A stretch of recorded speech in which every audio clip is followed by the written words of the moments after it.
अरहंताणम नमो अरहंताणम नमो अरहंताणम।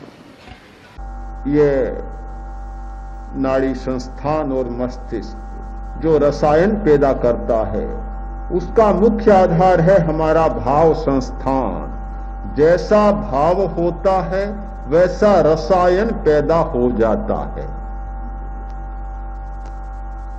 भाव के बारे में हमारा ज्ञान नहीं है, हमें पता नहीं है, और जब तक पता नहीं हो सही स्थान मिलता नहीं।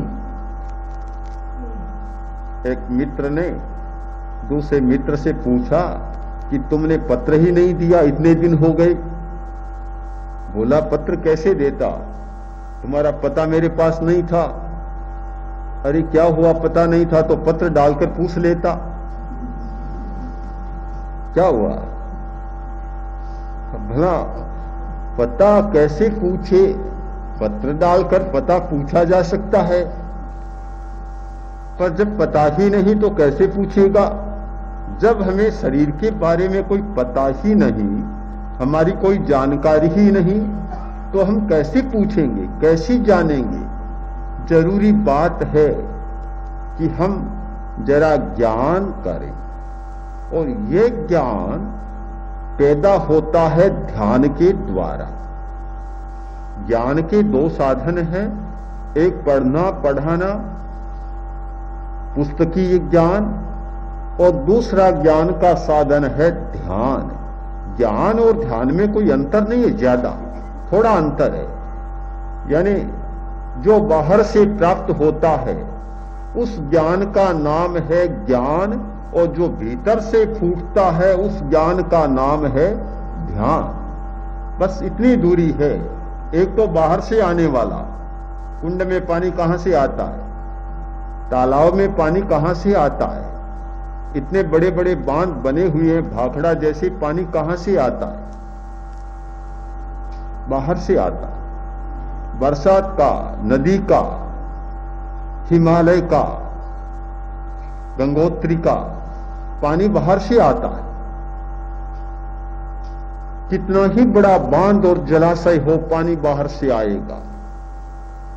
किंतु जो बड़े बड़े स्रोत हैं, पानी कहां से आता है, नीचे से निकलता है। कुएं में पानी कहां से आता है, भीतर से फूटता है, बाहर से डाला नहीं जाता। क्या बालोतरा में कुआं में भी पानी भरा जाता है क्या? नहीं, नदियां है पास में, लूनी नदी बह रही है तो कुएं में भी पानी डालते हैं क्या? पानी डालने की जरूरत नहीं है, पानी भीतर से आता है।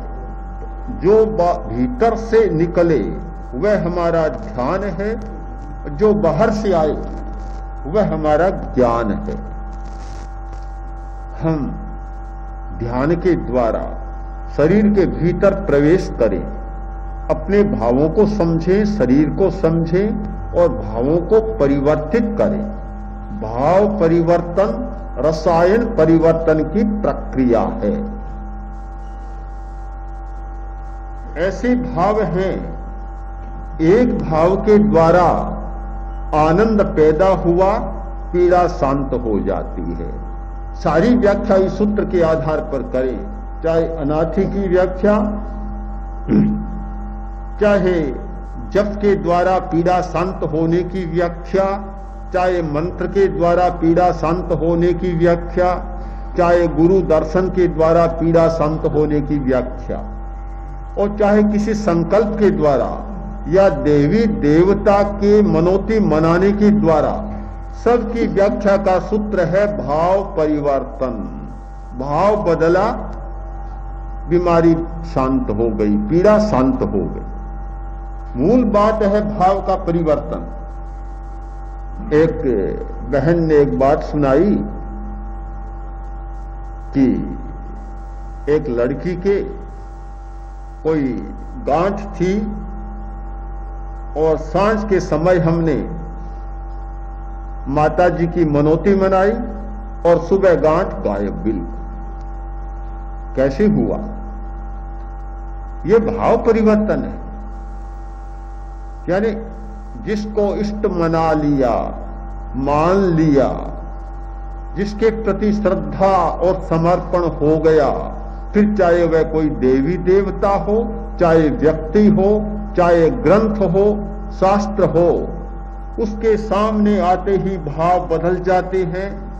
और जो भाव पीड़ा में लगा होता है, बीमारी बढ़ाने में लगा होता है, वह भाव बदलकर पीड़ा और बीमारी को मिटाने वाला बन जाता है। जो दर्द पैदा करने वाला, दर्द की अनुभूति पैदा करने वाला ज्ञान तंतु होता है, वह ज्ञान तंतु पीड़ा शामक बन जाता है और उसकी ओर से बिल्कुल निष्क्रिय बन जाता है। हमने ऐसी घटनाएं देखी हैं, सुनी भी हैं, आंखों से भी देखी है कि ऑपरेशन हो रहा है, भयंकर ऑपरेशन, कार बंकर का ऑपरेशन, मस्से का ऑपरेशन, काटा जा रहा है। न एनेस्थेसिया का प्रयोग किया, न किसी भी शामक औषधि का प्रयोग किया, और वह व्यक्ति ध्यान में बैठा है और ऑपरेशन हो रहा है। कैसे सह सकता है? यह सहन करने की ताकत आई कहां से? पीड़ा को सहन करने की क्या इतनी शक्ति है मनुष्य में? बहुत ज्यादा है। अगर ध्यानांतरित हो जाता है, ध्यान पीड़ा की ओर नहीं जाता, दूसरी तरफ लग जाता है, तो फिर पीड़ा का कोई अनुभव ही नहीं होता। केवल ये शून्यता लाने वाले, मूर्छा लाने वाले, या शरीर के एक हिस्से को या पूरे हिस्से को मूर्छित करने वाले पदार्थ ही पीड़ा का शमन नहीं करते, किंतु हमारा भाव भी पीड़ा का शमन कर देता है, ध्यानांतरण भी पीड़ा का शमन कर देता है। यह है शरीर के साथ मैत्री की स्थापना। हम शरीर को समझें, पीड़ा को भी समझें, पीड़ा का अनुभव करने वाले ज्ञान तंतुओं को भी समझें, और पीड़ा को बदलने वाले भावना प्रधान ज्ञान तंतुओं को भी समझें। हमारे मस्तिष्क के उसी हिस्से में भावना प्रधान ज्ञान तंतु हैं। जो भावना प्रधान ज्ञान तंतुओं का क्षेत्र है, उस क्षेत्र को ठीक समझे और उसमें पैदा होने वाले रसायनों को भी समझे,